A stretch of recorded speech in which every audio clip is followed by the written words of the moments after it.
Good morning, everybody. Hope you're awake by now. Uh, get a little orange blossom special in my blood. Oh, it just kind of gets me going in the mornings. Let's see here. It looks like that we're all set. I'm recording. Okay, so we're good. Happy Tuesday, everybody. I hope you had a nice weekend.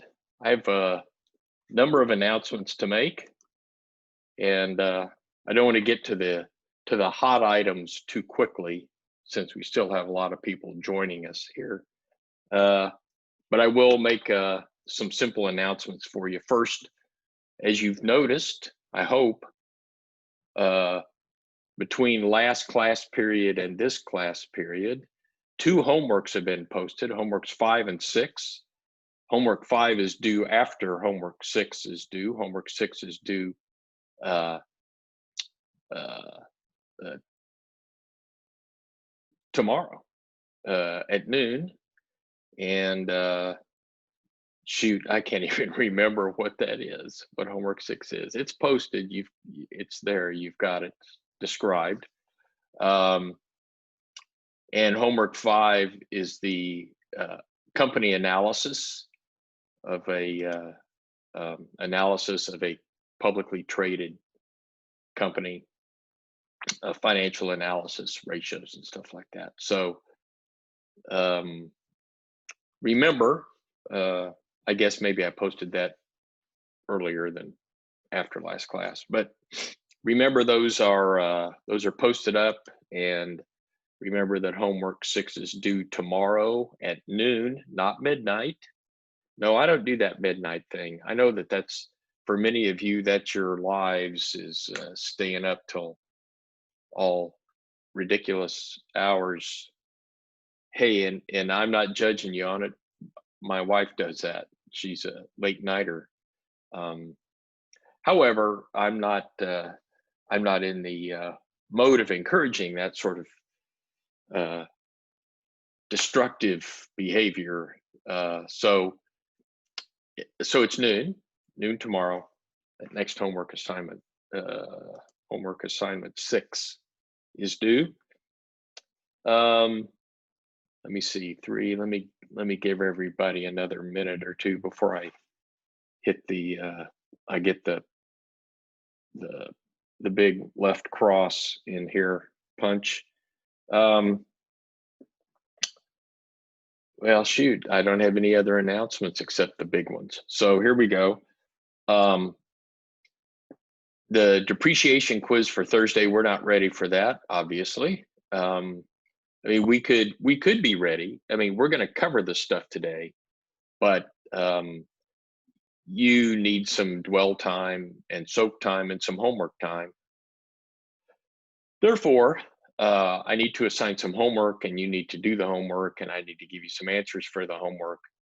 And so that depreciation quiz will be postponed until next week.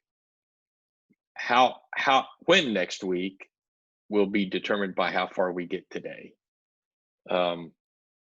because we're likely to bleed over depreciation into next Tuesday.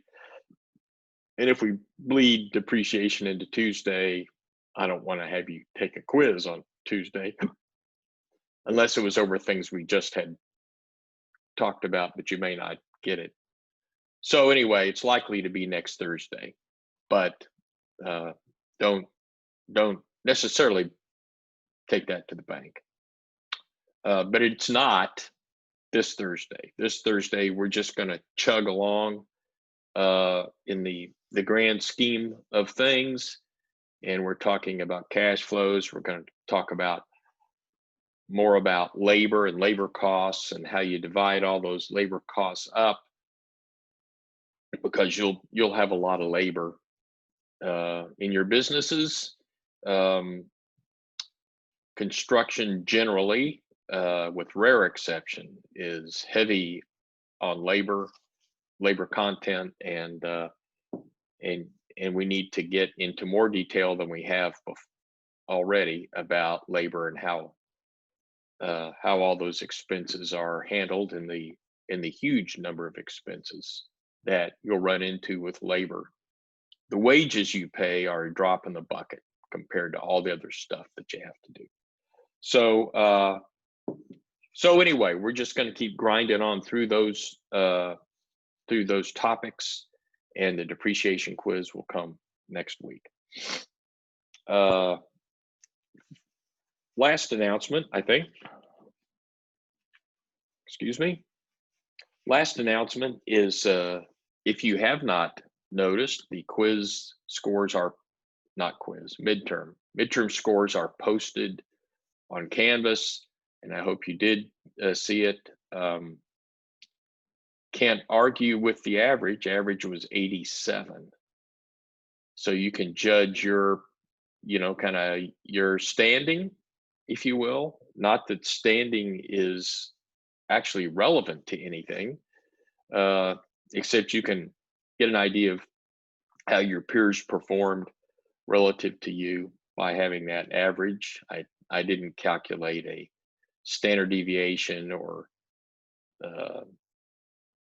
a median. I didn't calculate a median. Could have done that.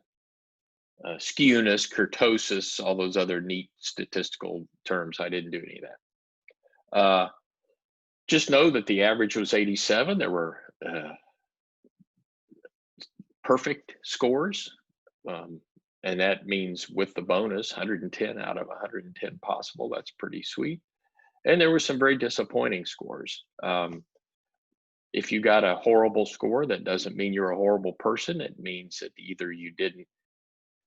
What it likely means for material like ours, non-rocket surgery kind of stuff, what it means is that you likely did not read the text or examine the text, or you might have gotten a good score in the homework, but you really didn't understand it. And maybe you're not even listening live right now because maybe you don't make it to class. It's also possible that you did very poorly because you just don't understand the material and you're trying really hard, and it just is escaping your grasp. In which case, I would sure hope that you're getting in touch with me or with Mitch and asking for assistance. And we're here to help. We're paid to help. Mitch is paid. I'm paid to help. Anyway, I'm done with that. I think an 87 average. 87 average is a good, excellent average. And of course, I always wish it were higher, and the higher the better. Some of you were probably surprised at the extra points you got. I don't know if you were or not. But anyway, that's it. So summarizing, grades are posted for the midterm, average 87. Depreciation quiz postponed until next week. Homework 6 due at noon tomorrow. Don't forget, so you have a couple more weeks for homework. Homework 5, don't let any grass grow under your feet on that one. It's gonna take a bit to make sure that you get all the data that you need. So it's not difficult. Just you have to plug, and I'm sure many of you out here are pluggers, which is a good thing. Just get it done. Today we're going to finish up what we didn't quite finish up on Thursday, and we'll get really just the chapter 4 stuff that we didn't cover very much. And I am going to breeze through it. It's highly readable, and there's not a whole lot I can add to the material in the text, and not anything I'm really going to expand on.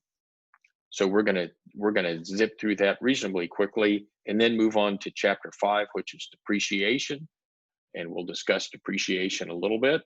I'll give you some examples. We'll go through the depreciation methods that are discussed in the textbook. I've got slides posted on Canvas for you that cover today's material, and I also posted a spreadsheet that has in it the depreciation methods, calculations, and example problem for that, and I'll be touching on that a little bit as well. So that's today, and then this Thursday we'll polish up depreciation and move on to the next topic, and then it'll be Halloween. I don't even know what's going on Halloween this year. Okay, let us get chopping here, and we're starting by picking up where we left off on Thursday. We just finished all those accounting, the transaction entries, and that was fun, right? And you'll get a little bit more of that. Not today. Okay, so here we go. Let's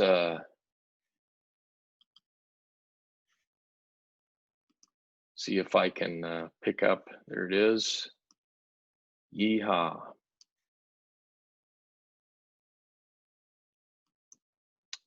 Okay, now we left off our last slide, I think, I'm going backwards here, I think was this guy. We took out a loan of $100,000 for a construction project. We're talking about how you enter that into your balance sheet, since it has no effect on the income statement. But now we're going to move on to some other cost elements and profit elements. Committed costs, and this just a definition. So if we, and I believe if I were to, I've got some got the textbook open to chapter 5 here, because I'm going to show you some pictures from the chapter. So I'm skipping back. I don't mean to take up this time. I'm skipping back to chapter 4, just to point out where I'm starting here, right on the very first of chapter 4. It talks about committed costs, and so that's where we're starting today's activity, is the very beginning of chapter 4 material. And you can, it's chapter 4 is very brief and pretty easy reading, and I'm just hitting the highlights in these slides.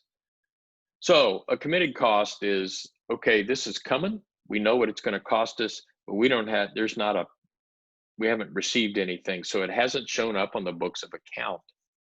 That is, it's not an account, it's not an accounts payable yet, because we haven't gotten a bill.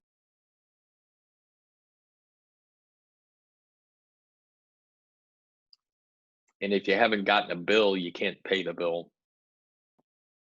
So we just know it's a category that we can put costs into that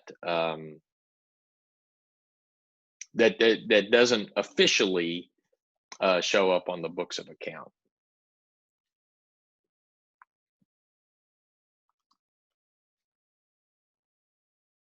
Now you can always calculate, you want to calculate the expected cost at completion. And that is, so when we're finished, what do we expect our costs to be? What do we expect all of those assorted costs that will accumulate, which would include all the costs we've actually had and these committed costs that we just discussed. And there's a formula for the expected cost at completion here, and it's the we start with committed costs plus non-committed costs that are invoiced. So you may or may not have committed them at this point, but there's an invoice for them, so they're in your accounts payable. And then whatever other costs you know of that you'll have to complete the project.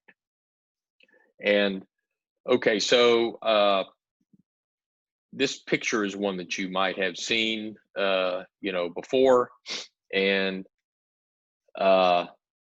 we're not talking at this point, we're not talking about cost variance and schedule variances and all those things that, you're off your budget, you're over budget, you're under budget, you're ahead of schedule, you're behind schedule, all those things we haven't discussed yet.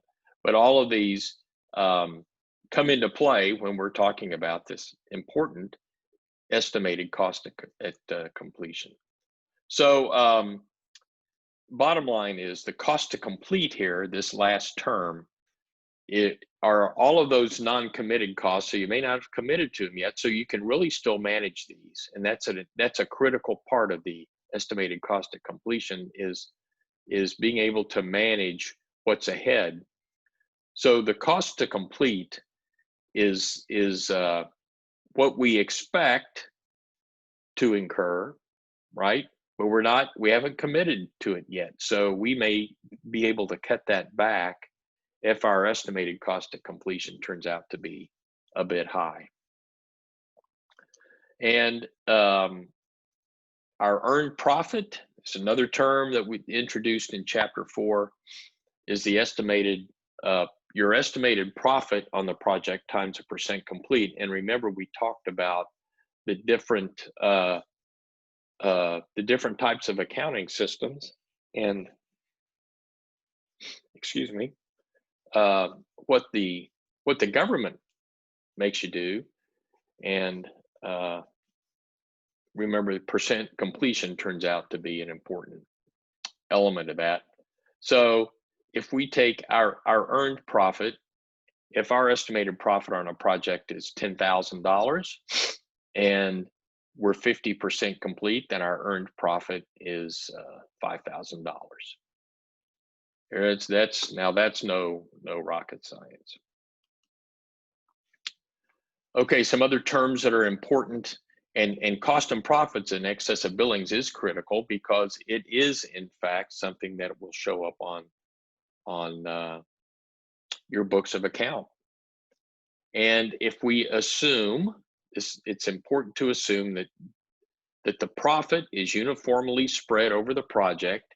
And remember, if we look at percent completion of the project, that's what it's going to be, right? So the previous slide on our earned profit, remember estimated profit times percent completion. If we make that assumption, then if the costs and profits are in excess of billings, then first of all, let me back up, I'm rambling. We're defining a case, and the case is the costs and profits are in excess of billings, of the billing for the project. Okay, now, what does that mean? Well, if we assume that profit is uniform throughout the project, then what it means is the project is underbilled. That is, we haven't billed enough yet, right, for this project. We've billed for less profit than we have earned. So we've done more work on the project. We've rightfully earned the project, but we haven't billed it yet. So we billed for too little. And we might end up, depending on when this happens, we may be paying taxes on profit, but we haven't received the money to reflect that profit, right? So it's not yet quite, it hasn't been realized, but we have to pay taxes on it. Okay, so when you're underbilling, it turns out that it's an asset. It shows up as an asset on your books of account. So it shows up here.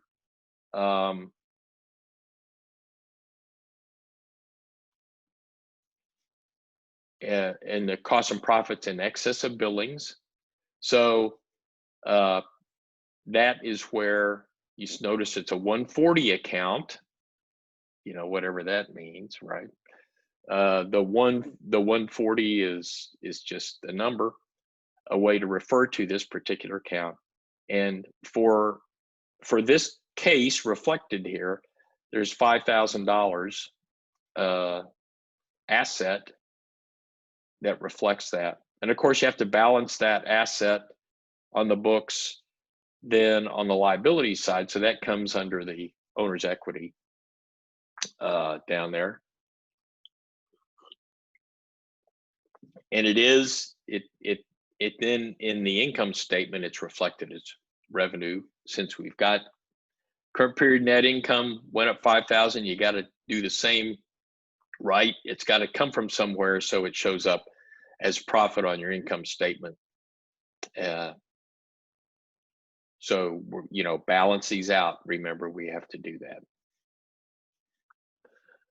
And I know I'm moving quickly through here, but once again, this is pretty clear in chapter 4, I think. And these are this is kind of cleanup from chapter 3.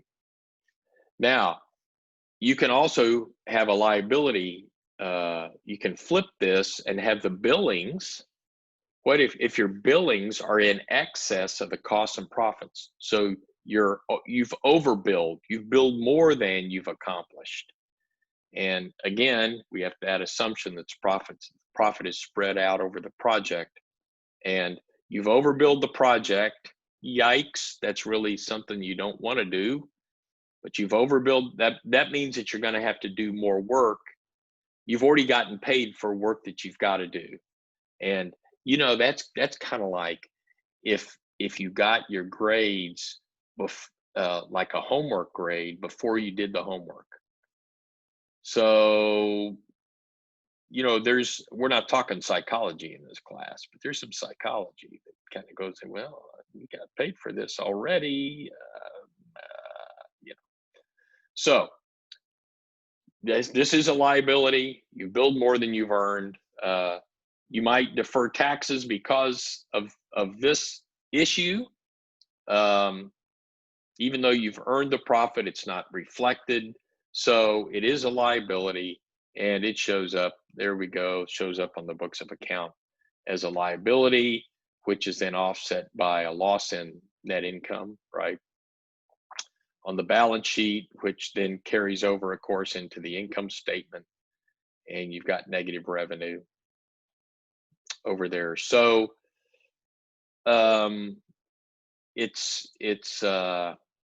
this is not a good situation in either case, really. You'd like for the billing to match precisely the costs and profits, and then you wouldn't have this asset on your books or the liability on your books.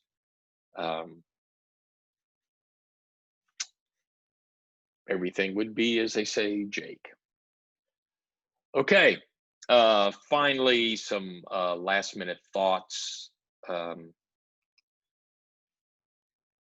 As a manager, and it's interesting that this shows up in chapter 4. I guess it has to show up somewhere.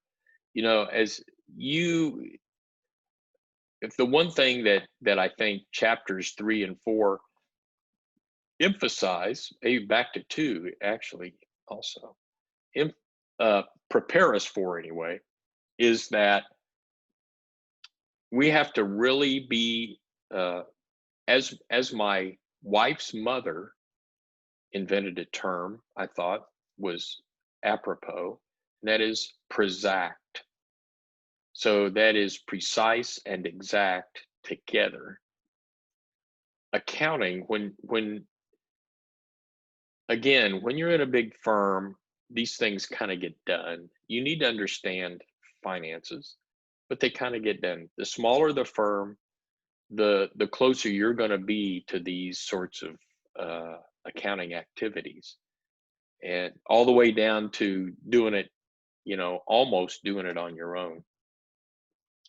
But you do have to institute some controls internally to make sure that everything is done right. People are people. We're humans, and we don't perfectly know each other. And you may work with people you've known all your life, and I'm not saying nobody's honest, but hey, I'm not saying that there aren't dishonest people around, and they may even be your best buds or you. Who knows? But we want to make sure you control your money. This is very critical to the success of your business and to that it being an ongoing concern. So you want to make sure that you handle this right, and you handle it very professionally. You need to separate people's duties financially. You have controls on spending and how it can be spent, and on what things can be spent, and how much for what things can be spent, and that it's been budgeted to be spent. We need to separate these into different individuals. You need to track all of these with documentation, a proper paper trail. There needs to be review for purchases. So it needs to be a review process. Somebody just doesn't walk out with a card on their own and purchase something. Keeping track of all your assets is important. You need a database of all your assets, and you will want that for tax purposes anyway, because you need to track their value, as we'll talk about when we talk about depreciation. You need to keep your accounts current. I'll catch up with that. We'll catch up with that. We'll get that done. We'll get all that entered. We'll do that soon, just not today. Well, let's stop and do it today. That's very important. And if you keep up with it, it's not too much work if you stay on top of things. And limit access. And limiting access is, not everybody needs to know all the finances. And there's these 6 items are critically important, and chapter 4 talks about these very well. I encourage you to read. I'll stop talking about them. I encourage you to read this section, all of chapter 4, but this section in particular does a really good job of talking about managing these issues. And your accounts are your lifeblood, right? So finally, most even small startups are going to use a computerized accounting system. And you know about computer systems. You may not do them right, like backup and recovery. By the way, is your data backed up? Do you have your computer data backed up? If you don't, you better be backing it up regularly, or one day you will be sorry that it wasn't backed up. So here's some elements, some things to think about when selecting accounting systems. There are QuickBooks, I think, is a very popular entry-level sort of accounting software for people to use. There are, if you're on a very limited budget, there's freeware or shareware accounting systems out there that I have personally used that are really pretty good. And they'll run on your PC or your Mac or whatever you're using, and won't cost you money, or you need to know what you're doing with them, of course, but they're pretty effective and reliable. And they work like QuickBooks. I think QuickBooks is kind of the de facto standard. But enough of that. That's the end of chapter 4, and that's the end of my stuff on chapter 4. So accounting, and we're not finished talking about accounting, but we are temporarily finished talking about entering stuff into the books of account, except for depreciation.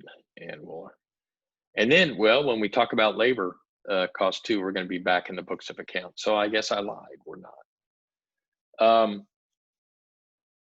Okay, let's switch gears and talk about talk about depreciation because depreciation is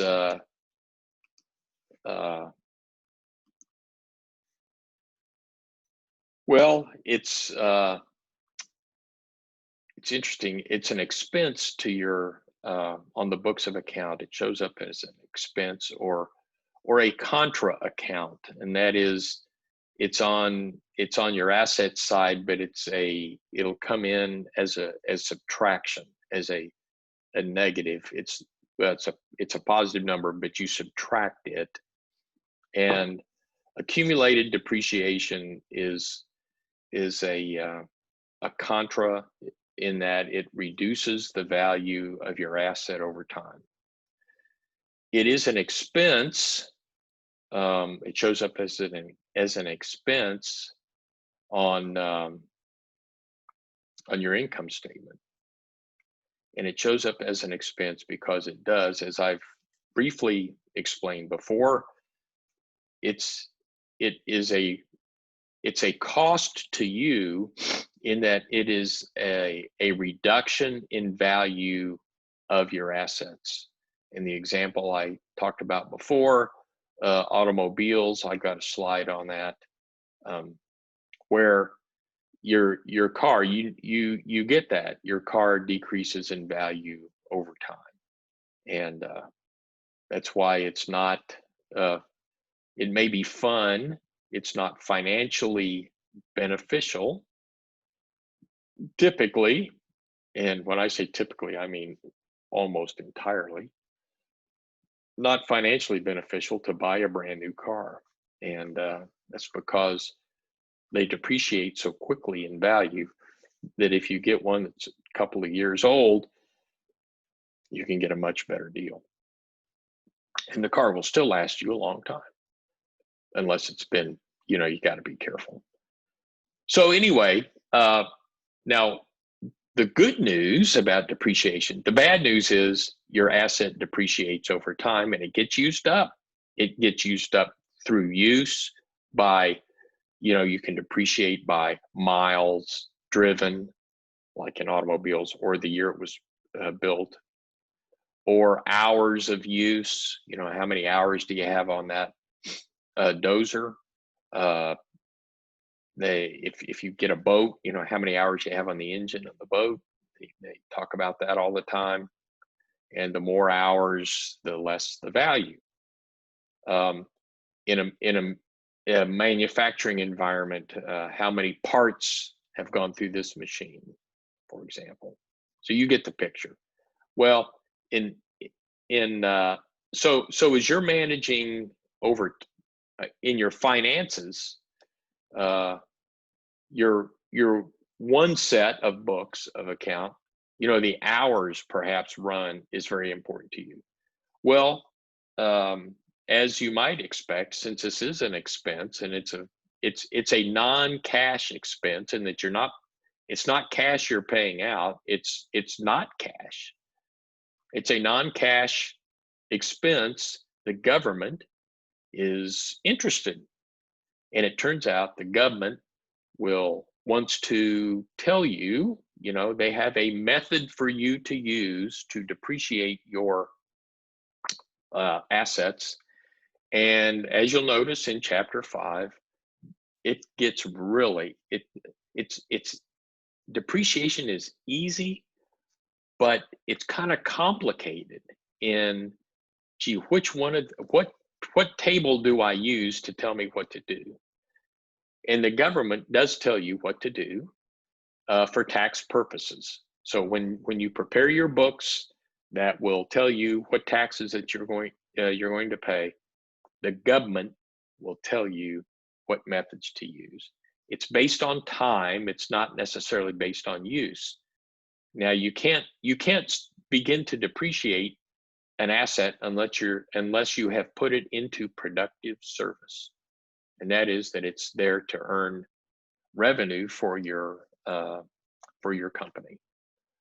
Not all assets are depreciable assets. For example, I buy a new pen, not depreciable. I expense that. So when you expense something, that means it just comes off of your income statement. Your income statement is just reflected as an expense in the year in which you acquire it. So the whole value of it, what you paid for it, is the expense, and it shows up in the books. What ends up being depreciated, the assets that are depreciated, are those that are long-lived.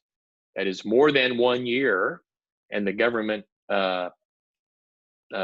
recognizes that it's more than 1 year, and that's why you can't expense that. Although we're going to talk about that here in just a minute, about some new tax laws.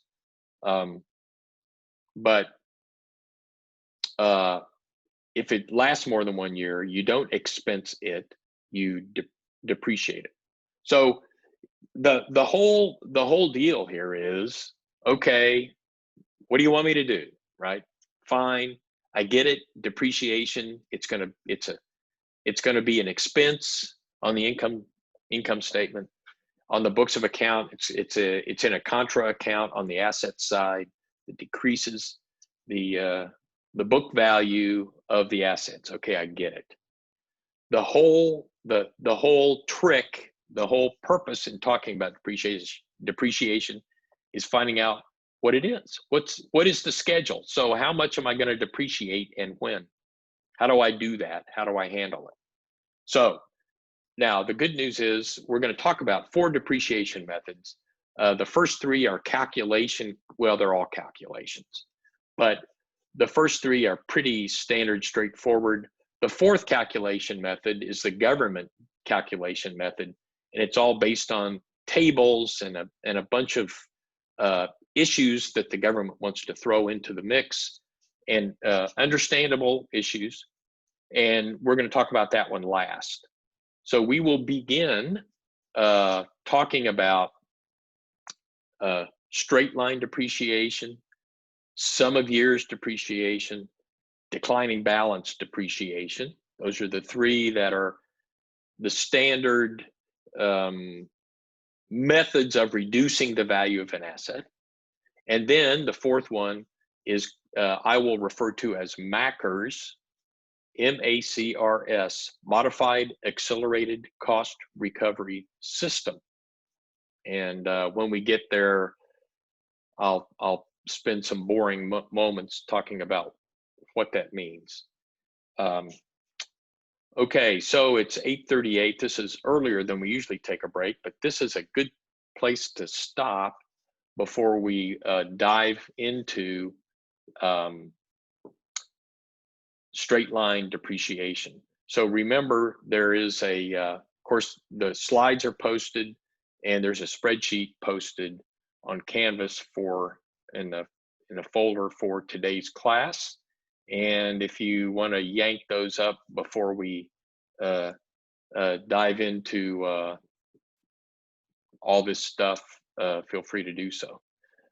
So it's going to be 8:39 here any second. So, and it is.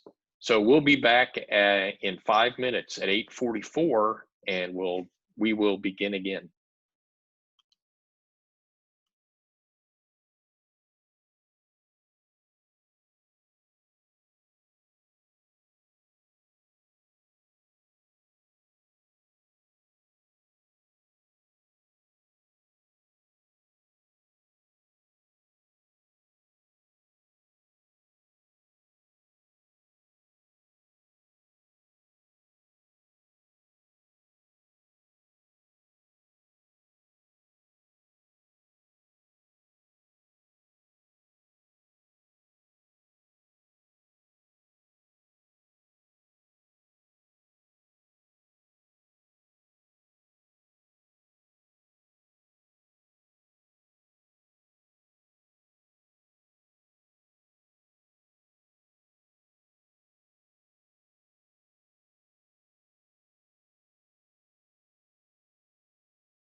You know, um,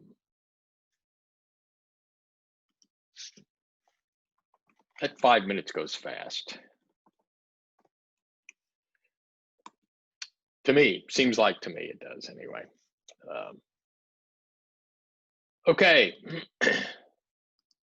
so straight line depreciation. I guess I haven't really started the formal depreciation uh, presentation yet. So let me get some obligatory slides uh, out of the way here. So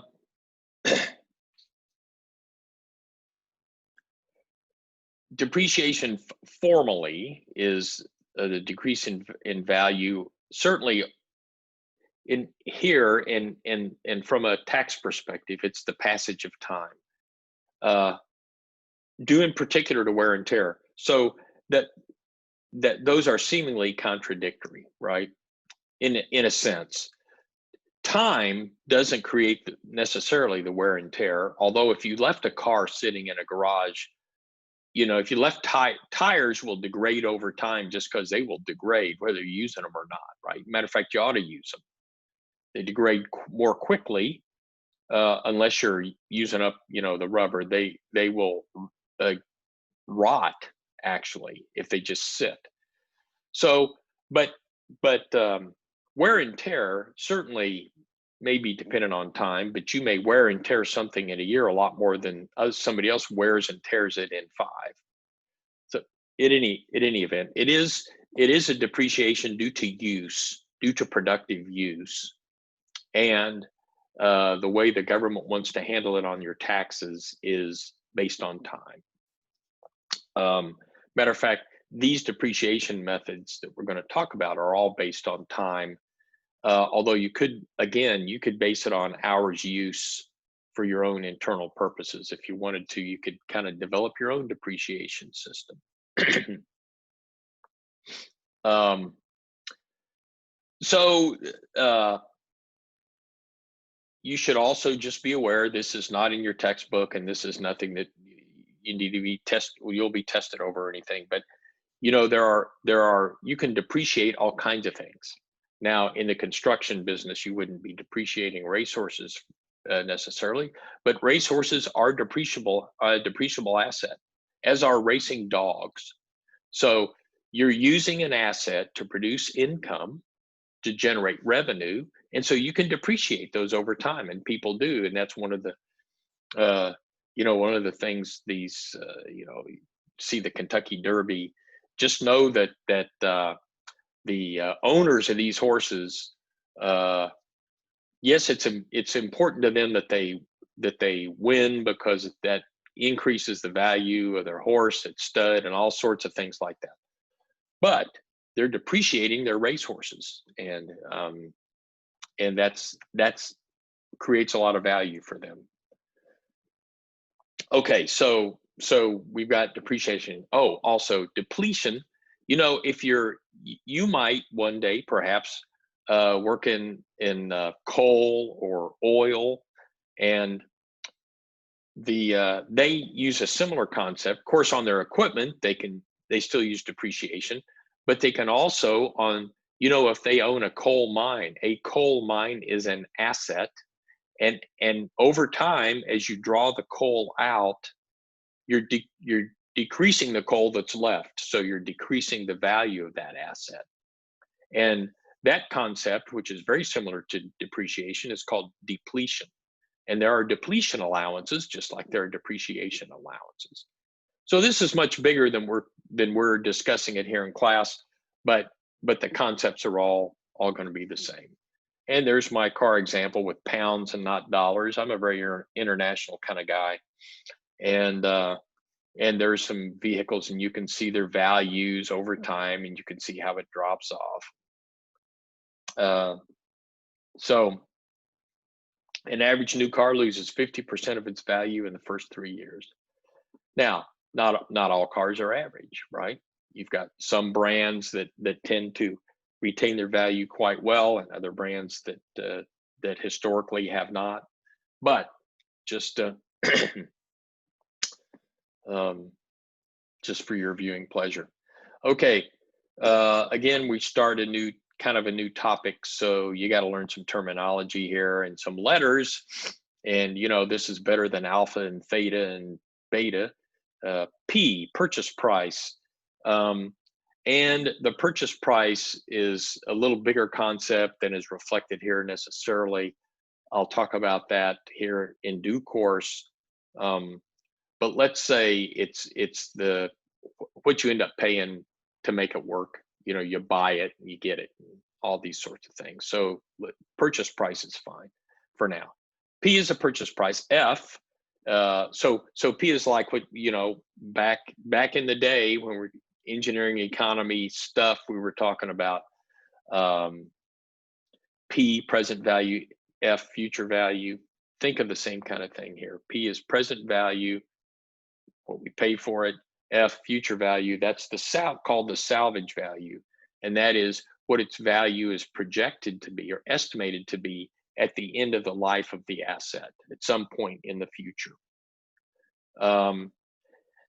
It is zero for tax purposes. When we get there, when we talk about MACRs, you'll know that the government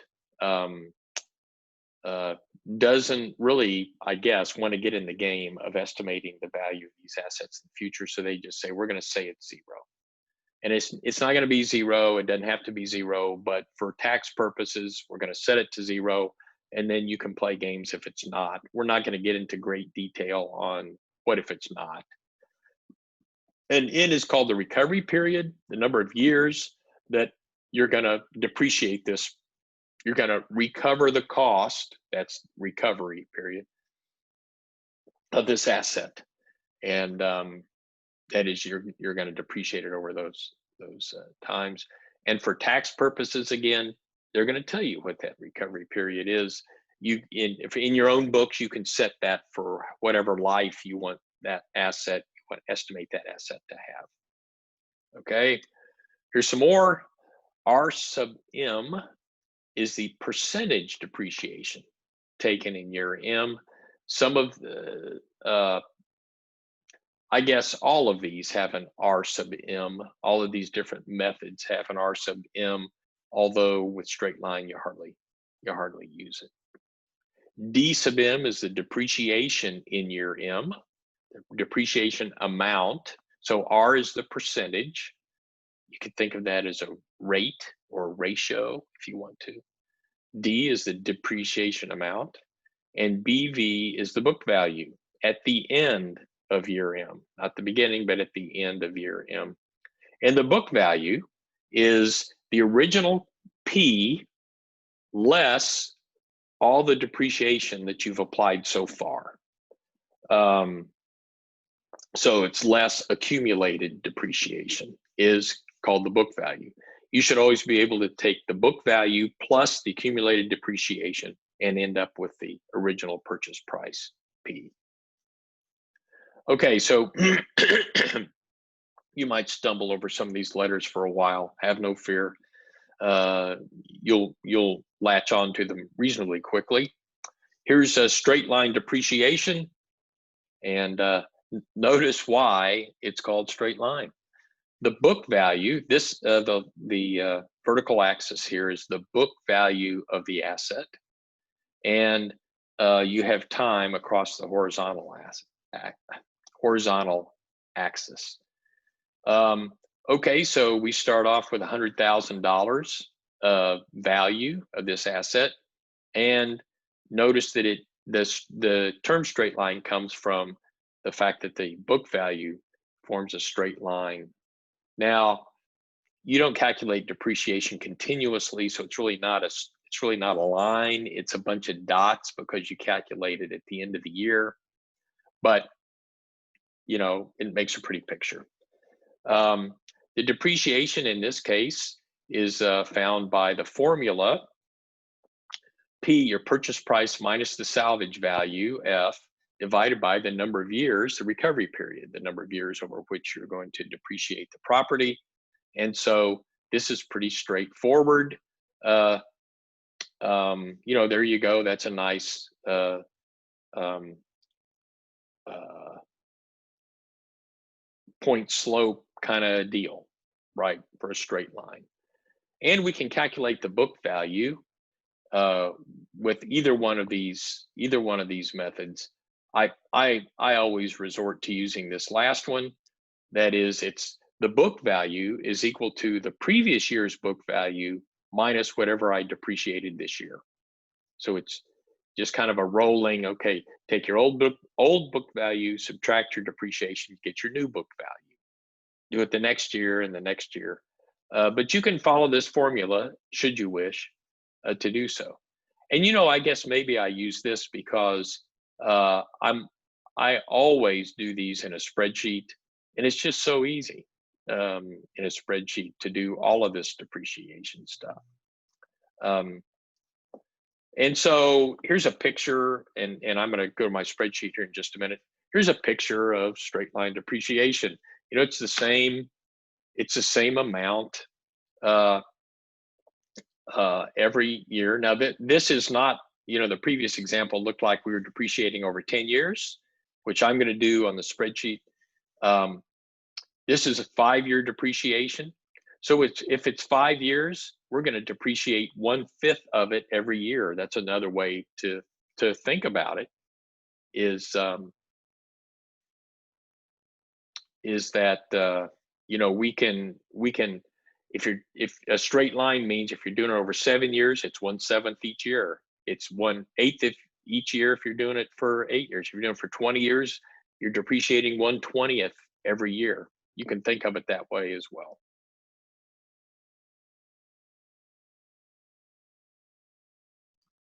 Or you can follow the formula. For this one, it would be 110,000 is the purchase price, minus 10,000 is the salvage value. That's 100,000. We're going to depreciate it over 5 years. So 100,000 divided by 5 is 20,000. That's our depreciation amount each year. So you start with $110,000 book value. You subtract the depreciation, and you get $90,000 at the end of year one. You've depreciated $20,000 that asset. In year two, you depreciate 20,000. So again, take 90,000, subtract 20, you get 70. Pretty straightforward, I think. As a matter of fact, so straightforward, I'm going to wait to go to the spreadsheet until after the next depreciation method. So whether you say, oh, my R sub M is 1/5 because I'm depreciating it over 5 years, or whether you just calculate the depreciation amount with the formula P minus F all divided by N, I don't care. They get you the same answer. They're both correct. As long as you get the right depreciation amount each year and the book value, and you can calculate the book value, I'm good. And your books of account are good either way. Okay. Sum of the years. This is a little used, actually a little used depreciation method, and so the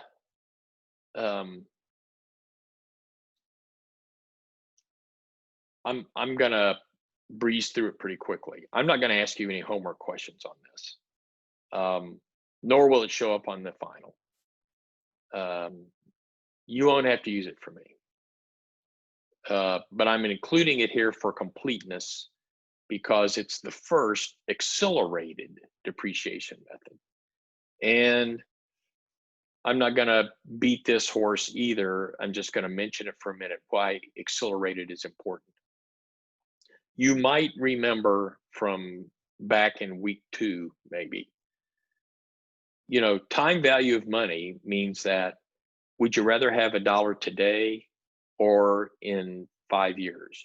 Well, you'd rather have $1 today because if you had the dollar today, it could grow in 5 years to be more than $1.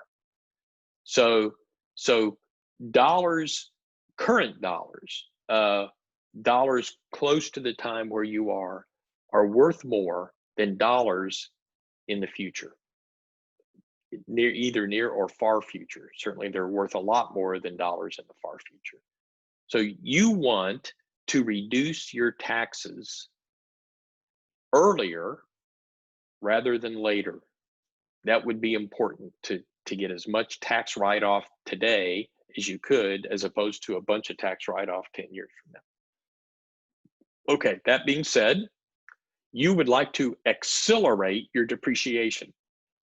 And accelerating depreciation means I want to depreciate, instead of depreciating the same each year, I'd like to depreciate more now and less later. If I depreciate more now, remember, it's an expense.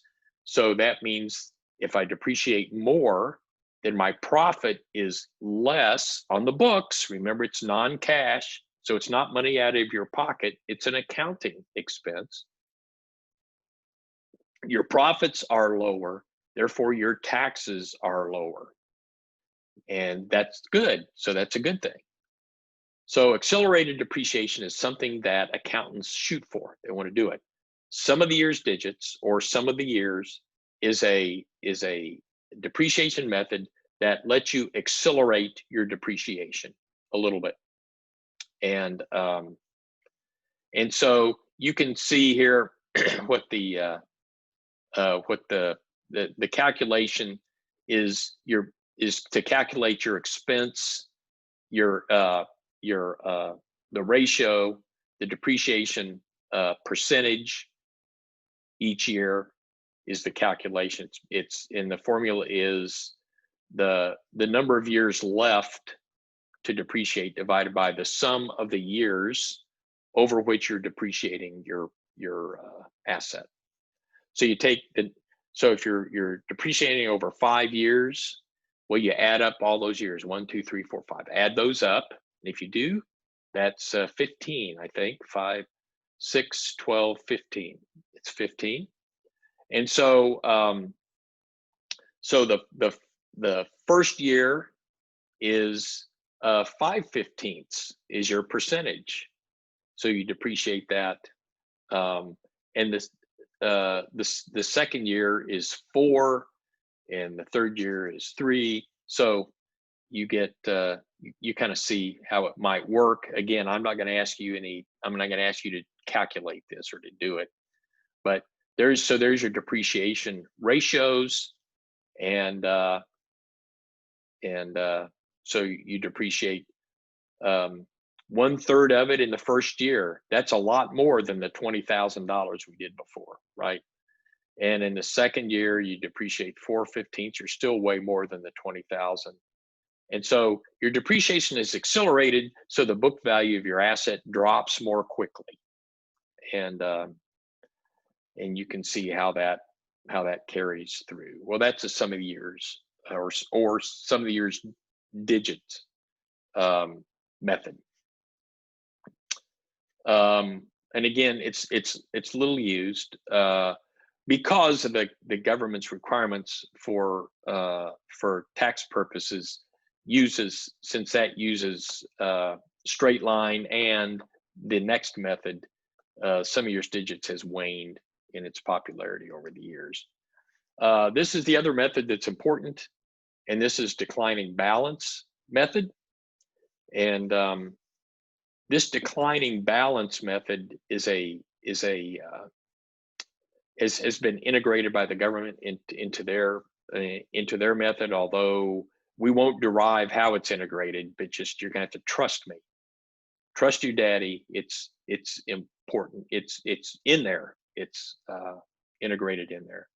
This is also accelerated. Matter of fact, it's accelerated a little bit more than the sum of the years digits method. So you've got straight line, and then you can accelerate that a little with sum of the years digits, and then you can accelerate it more with declining balance. And declining balance is applied to the previous book value. It's a ratio or a percentage applied to the current book value of the asset. So before, we were taking this percentage times the purchase price, right? If we go back and we look at like some of the years, notice that there it is. The depreciation rate is that percentage times the amount to be depreciated, which was constant all the time. Well, the declining balance method is a ratio or a percentage times the book value, not times the original amount. So your multiplication, both elements of your multiplication change each year. And this multiplier is either 2 over n, that is the number 2 over the number of years of recovery, or 1.5 over n. And those are two different methods. And that's the 2 over n is called 200% declining balance or double declining balance. The 1.5 is called 150% declining balance. The book value is calculated the same as before. It's the current year's book value is last year's book value minus the depreciation applied for this year. So that's pretty straightforward. Double declining balance, 200% is the most used, and 150% is used sometimes. It's not quite, the acceleration is not quite as fast as you might imagine.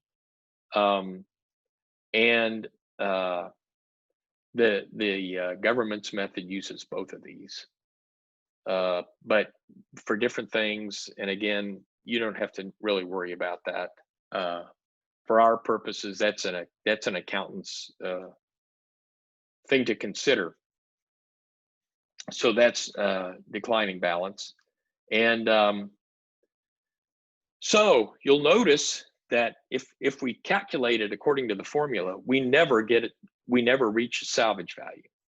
So you're just continued to depreciate according to this rate, this 2 over n rate, and just gets smaller and smaller. It asymptotically approaches 0, actually. That's just the nature of the beast. Now your textbook talks about you must stop depreciation at the salvage value. So when your book value eventually gets below the salvage value, your book says, well, you need to stop it. Once you reach your salvage value, you need to stop. Or when you do some calculation and when the straight line turns out to give you better depreciation, you switch to it and then you stop at the salvage value. Don't worry about either one of those. The truth is that while that may be practically true, it's not true. You must, with declining balance, you must not do anything. The salvage value is irrelevant to declining balance methods. Now, the book is correct in that when we apply it for government purposes, yes, we're going to do this last thing. We're going to use it and switch over to straight line when it really becomes advantageous to be using straight line. When the straight line depreciation is greater than the declining balance, we're going to switch. So we'll do double declining balance for a while, and then bingo, we switch over to straight line depreciation. But have no fear, we don't have to worry about that calculation and seeing when that happens and all that stuff, because the government is here to help and they take care of that for you. So you might know that fact, but we don't have to worry about how it happens. If you're interested, I'd be happy to show you how it happens, but we don't have to worry about it. And there's a couple of graphs that are in the slides here that talk about when you stop at a salvage value or when you switch over to straight line. Just some multimedia. Let's go to my spreadsheet and look at some of these here. We switch over to the magical, where is it? Spreadsheets. Okay, this is a spreadsheet that's posted. Macers we're going to talk about here in just a minute. Here's a straight line. So let's talk about what we've got going here on this. Don't worry about GDS recovery period. That has to do with MACRs. I'll get there. The cost basis. Now this is P. So I'll put a little P here, and I'll put an F by the salvage value. I'm going to add those two things. The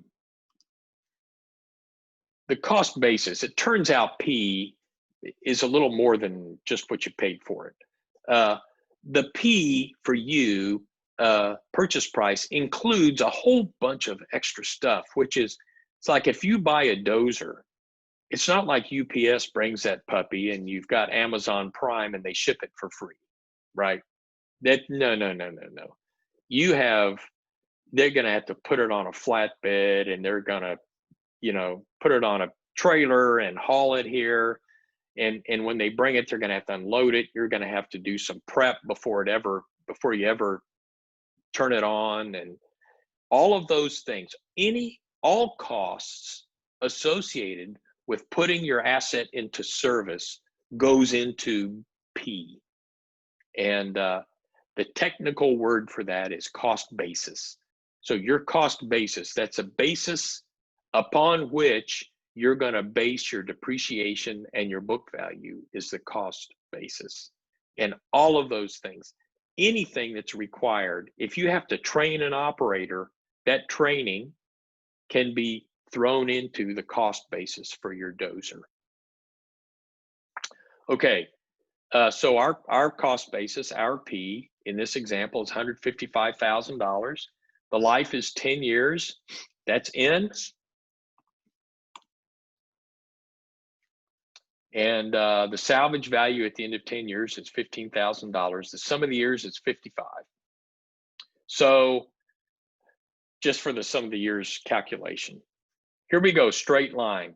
Straight line depreciation. Remember the calculation for straight line depreciation, right? Turns out there are lots of Excel functions to help you out with this. And there's the definition of straight line. It's the first argument is the cost basis, the P. The second argument is F, and the third argument is N. And you plug those in, and you can get the straight line.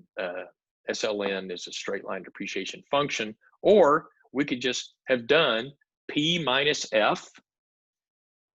Let's do P minus F equal P minus F. Notice I've labeled those terms, and I'm going to put parentheses around those, divided by N, which is 10. $14,000, and that's what my straight line depreciation is each and every year. Okay, what about this double declining balance thing? This is 200% declining balance, and gosh, I just typed those in.